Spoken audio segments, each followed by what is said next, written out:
welcome once again to our show that is called Real Shame. It's a show where we watch movies from our movie list of shame or movie blind spots, basically movies we haven't seen before that we're rectifying and fixing, and those words mean the same thing today to watch and talk about. I'm Adam. I'm Andy. Earlier in the week, we watched a sci-fi fantasy movie from the 80s called Crawl with the glaive and back. And Andy decided to pair with another sci-fi fantasy movie, and he's going to tell you all about it. Goblins dispatched by the Lord of Darkness steal a unicorn horn. Apparently they're called an alicorn. I did not know that. So they steal an alicorn in order to plunge the world into perpetual night. That's right. Jack in the Green, or Jack of the Green, must stop them with the help of his elf, fairy, and dwarf friends, and at the same time rescue Princess Lily in Legend. And is your heart black and full of hate? Black as midnight, black as pitch, blacker than the foulest witch. That is why I have called you here. Since I must remain in darkness, you shall be my eyes and ears. You do me great honor, Lord. Something troubles me. I feel a presence in the forest. A force I had mercifully almost forgotten. Must be dread indeed to trouble you, Lordship. Looking upon these frail creatures, one would not think that they could contain such power. One could rule the universe with it. You must find them for me and destroy them. Legend was directed by, Ridley Scott. Ridley Scott, what can we say about this guy at this point? The guy's done so many iconic films. Yes. But if you're unfamiliar with Ridley Scott, or if you just want a short rundown, this is obviously not a complete list, but it's a list of really well-known films that he's done. All you need to know about Ridley Scott is House of Gucci. House of Gucci. That's it. With Lady Gaga and I don't know who else. Adam Driver and somebody else. Yeah. Jared Leto, maybe. Ridley Scott directed the iconic films Alien, Blade Runner, Thelma and Louise, Gladiator, Black Hawk Down, The Martian. I'm leaving out a ton. He's got a ton of other good movies besides those, but those are just some really, really high points. The movie Legend, that is written by novelist William Hjortsberg. Apparently, William Hjortsberg wrote the novel Falling Angel, which was turned into the movie Angel Heart, starring Robert De Niro and Mickey Rourke, and Lisa Bonet, which I've never seen. But that's what he wrote. I don't know that he's a big screenplay writer, but he did write the screenplay for Legend.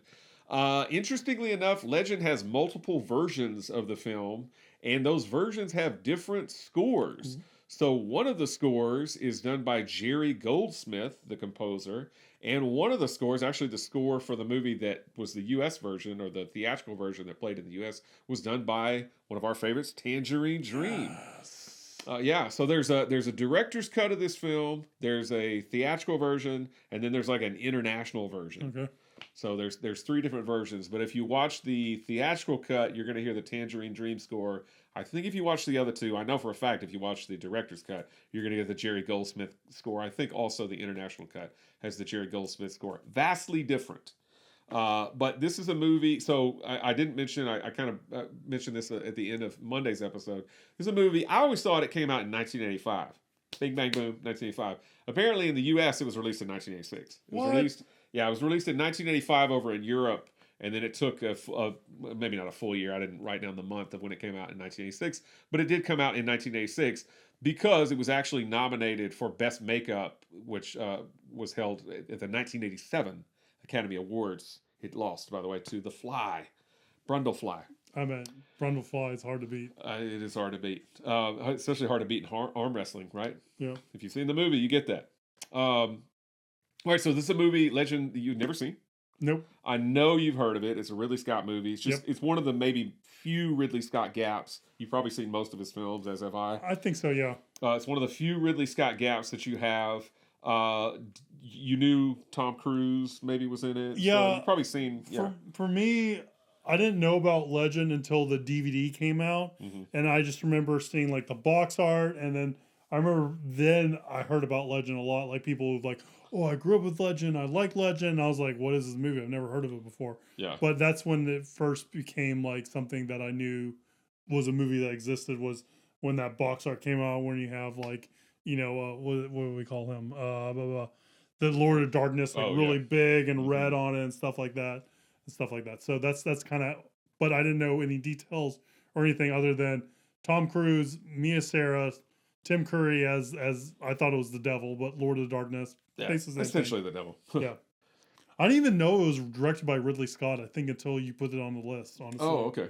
Yeah, I don't, when I think of this movie, I don't immediately associate it with Ridley Scott. Yeah. I just don't. I always associate it with Tim Curry because his makeup, before I saw this movie, I would see the box art and go, he looks badass. Yeah, it's iconic. Like, I got to see this movie. But I have seen this movie once before. This is the second time. It's a movie that you've never seen. That's right. But you got Ridley Scott, can't go wrong there, right? Tom Cruise, maybe can't go wrong.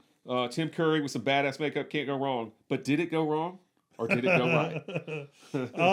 It went, unfortunately, something happened. It went wrong. Oh, okay. They cut the wrong Alcorn horn or something like that. I don't know. They must have. You were like, I wish it was perpetual night so I couldn't see this shit. Yeah. Right on.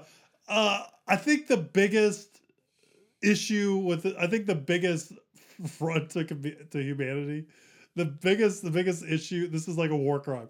The biggest crime this movie commits is that it's boring and it's slow and it's uninteresting and it plays like a dream, but it's not even like an interesting dream. It's just this random thing that kind of happens, and like your synopsis made more sense than the movie actually did watching Thank it. you.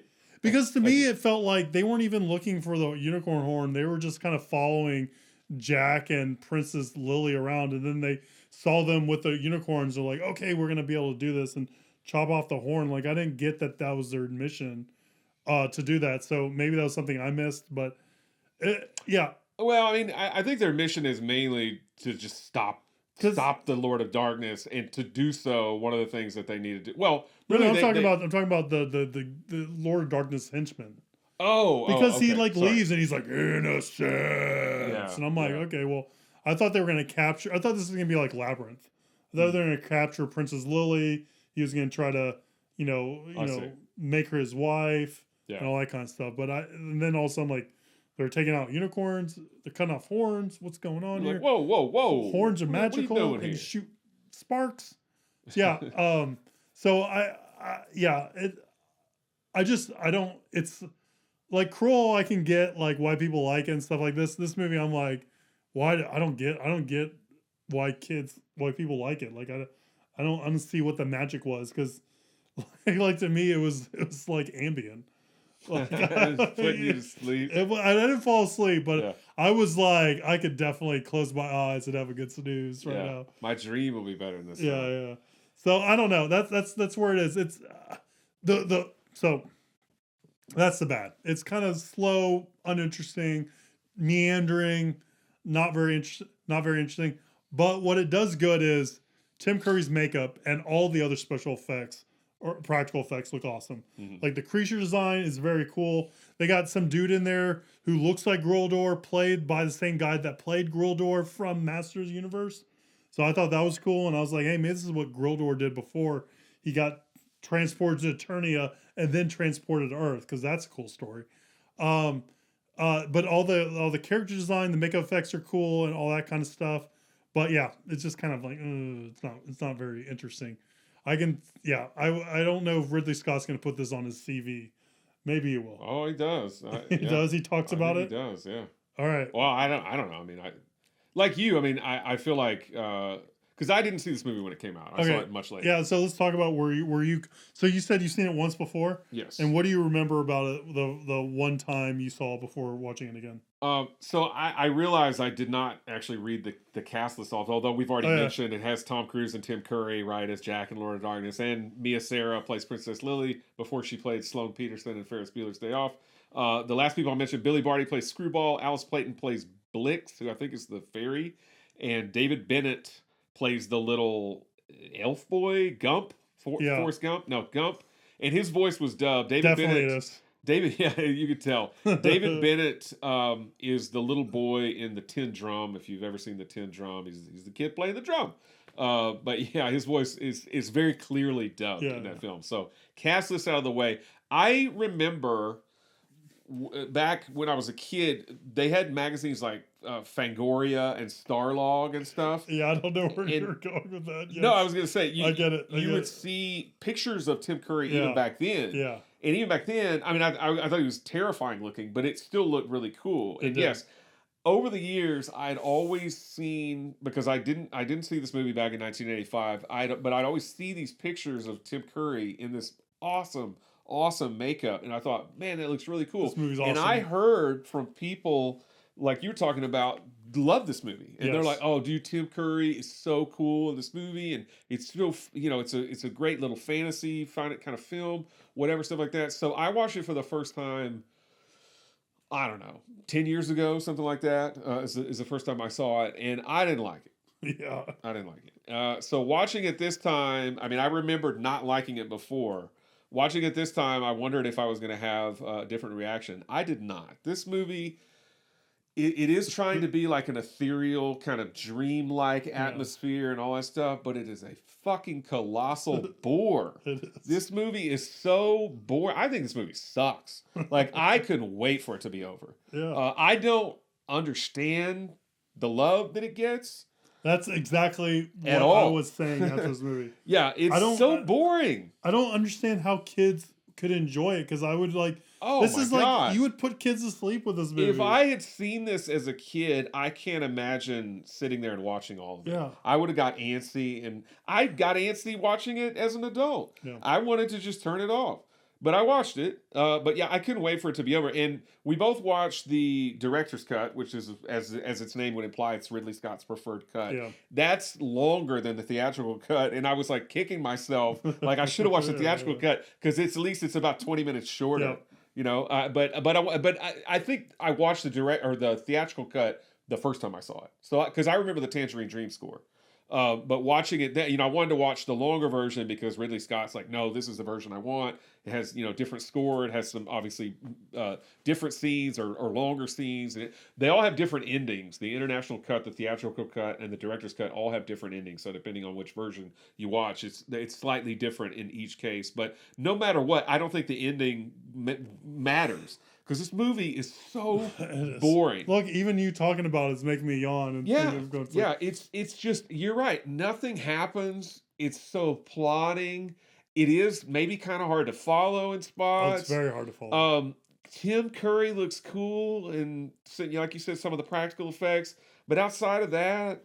And then when Mia Sara's like in her goth phase dancing, that's kind of cool. Yeah. I guess. But yeah, I mean, I couldn't wait for this movie to be over. I'm sorry to have put you through it. That's fine. But I at least, because this is, I don't know about beloved, but this is a movie I feel like that does get some love. And I felt like we're doing some fantasy movies this week. We did Kroll on Monday. You hadn't seen Legend. Might as well get it over with. Yep. But I know you'll never watch it again. No. I'm never going to watch it again. No. Not any of the cuts. Because it just bores me to tears. It bored me the first time I saw it. This one bores me even more, probably because it's longer than the version I saw before. Which Ridley Scott movie has more cuts, Blade Runner or Legend? I actually think Blade Runner does, because Blade Runner has like 5 cuts. Yeah. Blade Runner's got quite a few. But yeah, I would watch Blade Runner in a heartbeat over this. Yeah. This movie is such a snooze fest. It just, the whole thing... Like David Bennett's voice is dubbed, but a lot of it seems like I don't know if it was like post dubbing. Yeah, a lot of it seems that way. So I was reading in the trivia. Apparently, a lot of the outside stuff, there was a lot of ambient noises, and they couldn't pick up the dialogue, so they just ADR'd all that dialogue. Okay, well that makes sense, because it does because at first I was watching, I'm like, is this like one of those spaghetti westerns, like where it's they dubbed everything? I'm like, I don't think Tom Cruise speaks another language, so I don't think that's the case. But it felt very like, I don't think giallo is the right word, but it felt very spaghetti western to me. Yeah, it's really clunky. The whole thing's really clunky. I mean, it just doesn't flow. You know what movie is better than this one? What movie? That Barbarians movie with the twins. Oh, for sure. Yeah. Yeah, for sure. I mean, if we're gonna talk about watching any kind of '80s fantasy sci-fi, fantasy adventure movie, I'd watch anything over this. Yeah. It's I mean, I like seriously, this movie is just it's trash, and that's weird to say for a Ridley Scott movie. But yeah, it's because he has just- so it's not many, good. so many bangers. Like he has, Oh my god! he Yeah. has such like a. I mean, I think any director would kind of kill for his filmography. Yeah. Uh, Oh, for sure. yeah, and Yeah, he's he's just- got some great films, and this movie is just such a low point. Not to some, but certainly to us. I'd be interested. I hope somebody comments that actually likes this film. Yeah. Because I want to hear something positive about it. Will Maybe we something sleep? that we missed.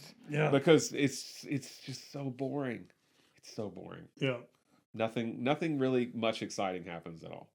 I 100% agree. I wish I felt differently about this movie, but it is a snooze fest. So, did you mention your note about Tom Cruise? Because I felt the same way. I don't know if you want to say that. Well, I agree with you. I did. Did he get his teeth fixed? He had to. Yeah, because in this movie Because he has the last episode you said he had a need for speed. I thought you were saying need for braces. need for braces. In this movie, his teeth look really Yeah, he has some pretty janky teeth. because everybody was always talking about he has like this 1,000 megawatt smile. Yeah, not his teeth that good. definitely improved Yeah. between this and Top He Gun. made some legend money and got them veneers, I guess. He must have because his teeth look really Yeah, they were crooked.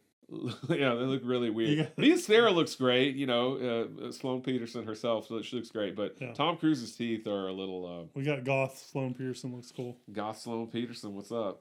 Yeah, Ferris what's Bueller. up? Yeah, this movie. I mean, yeah, I have nothing else to say other than Yeah. it's a colossal bore. I mean, I just have people like this movie ? Then I go better than Ambien. Yeah, no, because I don't know anybody personally that like loves this movie. I think I'd love to talk to somebody that does. I though. think I know one person that really likes this movie, and I need to talk to her and figure out what's going Yeah. on because I don't get it. pick her brain a little because I want to see I want to know what do people see in this. I did read a little bit on IMDb. I read some reviews and people were like, "Oh, you have to watch the director's cut. It makes the movie worth it." And I'm like, "Does it?" No. Well, because honestly, I don't remember much difference from this bored me just like the director or just like the theatrical bored me. So Yep. eh. All right. Well, we know how we felt with it. Are the critics the same way, or the critics love this movie, or what? No, I mean critics. It's 41% fresh on Rotten Tomatoes. It's 73% audience. Whoa. Yeah, I don't know, but it did get 2 thumbs down. I think they kind of praised like we did, the makeup and The stuff, makeup's cool. but that's about it. they didn't run. The story was like what Siskel was particularly harsh on it. I read a little bit of what he said about it, and I was like, dude, I'm Team Siskel. I agree with you. He's like, I don't ever want to watch this again. He didn't say shit. He's like, I don't ever want to watch this It'd be again. funny if he did curse. Yeah, he like cursed for the first time. He's like, frickin' Ridley Scott will never make another movie again in this town.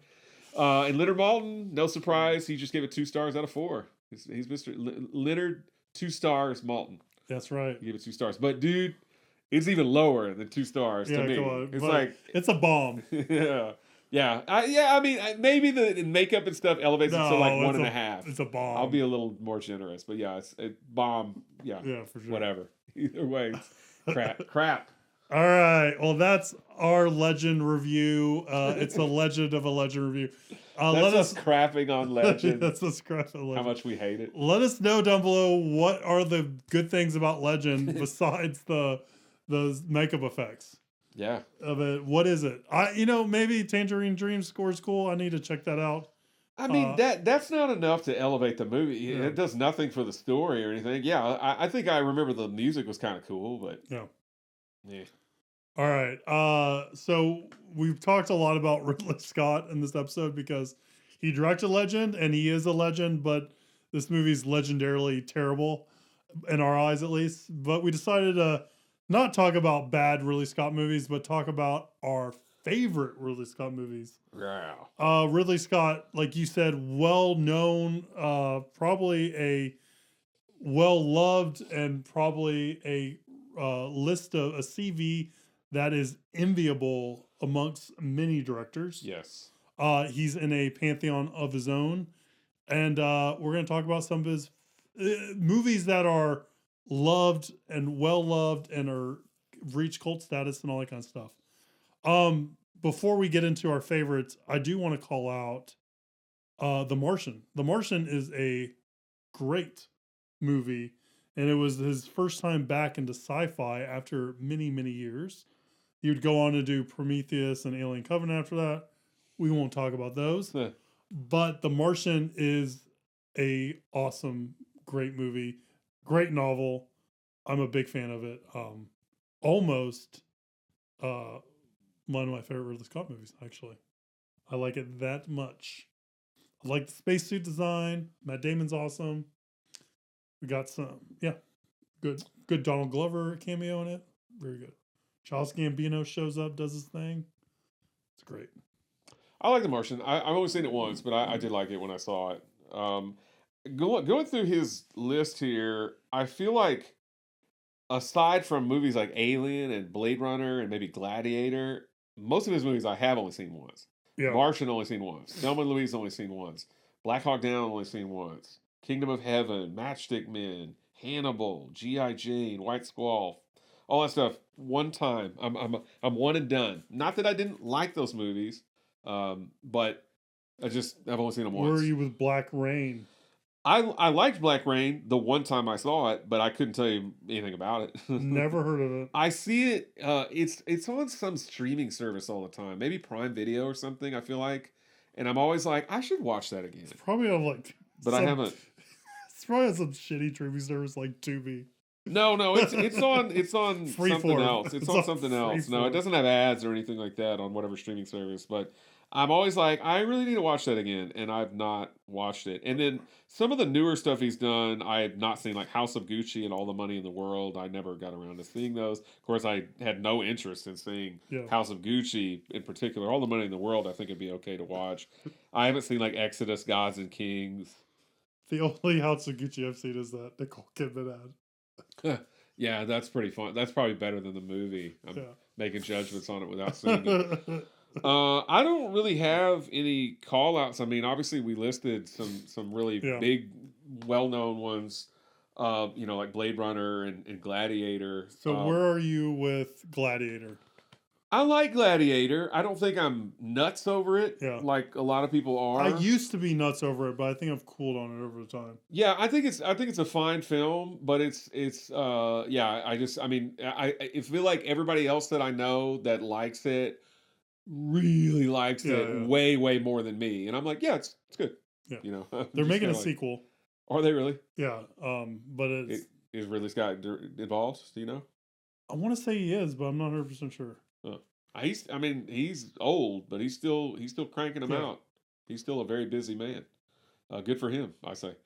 And then Blade Runner, we've probably talked about it on the show before. I think Blade Runner visually is so spectacular. Stories. I don't know about the story, but the movie is so cool to look at. I've seen it plenty of times. And seen it in the theater, and it's a feast for the eyes. And I do love the Vangelis. Is that maybe how you say it? I love that score. Yeah.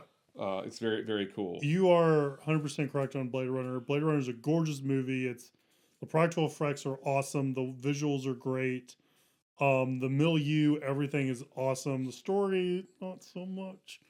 But it's a feast for the eyes. It's set a lot of people's imaginations on fire with that.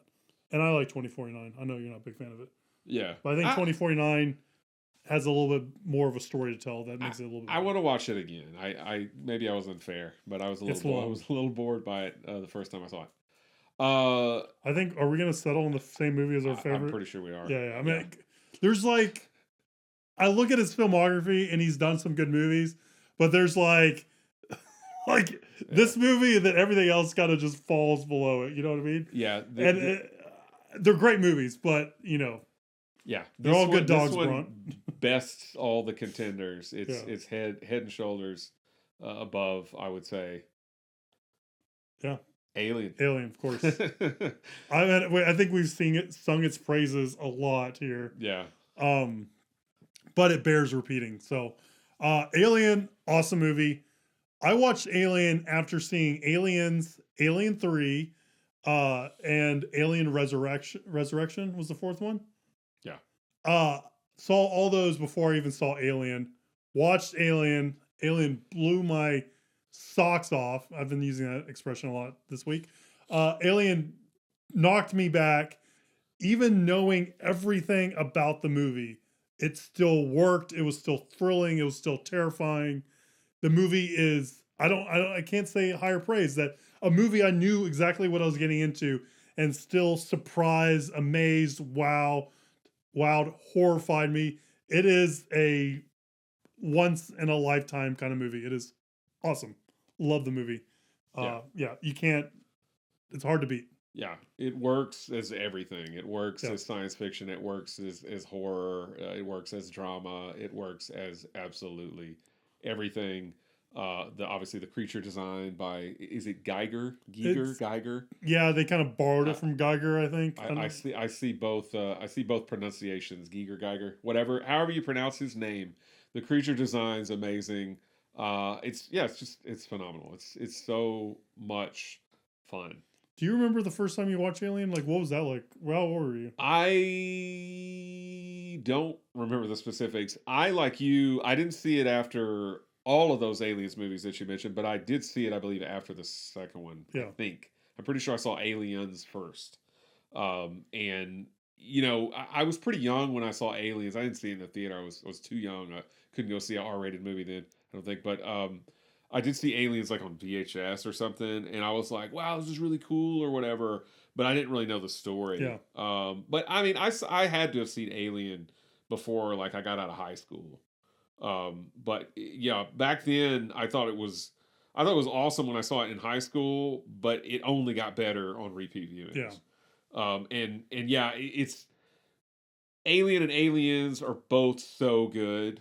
I think Alien is probably better. But they're both so good. Different. Like it's so hard. It's like picking one of your favorite children or something. They're both so good. But I could watch Alien, man, a lot, and I have watched it a lot. Yeah. So where do you fall on like Prometheus and Alien Covenant and all that kind of stuff? Not good. Yeah. And a few years ago, I think it may have been before Alien Covenant came out, I went back and rewatched all of the Aliens, including Prometheus. I'd seen Prometheus once at that point. I watched it a second time. I watched everything in order to kind of gear up for Alien Covenant. Prometheus didn't get any better to me. No. And then going to see Alien Covenant in the theater was a letdown. Yeah. So yeah, it's unfortunate. The only Alien movie that Ridley Scott has done that is good is the first one, but it's such a good movie. Yeah. Screw the other two. That's right. Yeah, I agree. I can't stand Alien Covenant or Prometheus, and they just kind of hurt my soul a little bit. I do think Michael Fassbender's pretty cool in them. Yeah. But yeah, it's just kind of, it's not good. It's not good. All right. Well, that's us. I mean, if you have a favorite Ridley Scott movie that isn't Alien, let us know down below, or let us know that you like Alien. I mean, I can't imagine any of his movies being better than Alien, but maybe you are the Gladiator purist out there that is saying Maximus is the best. Dude, White Squall. Yeah. White Squall takes the crown. Black Rain, best thing, nominated for 2 Academy Awards and won Black Rain. So there you go. Yeah.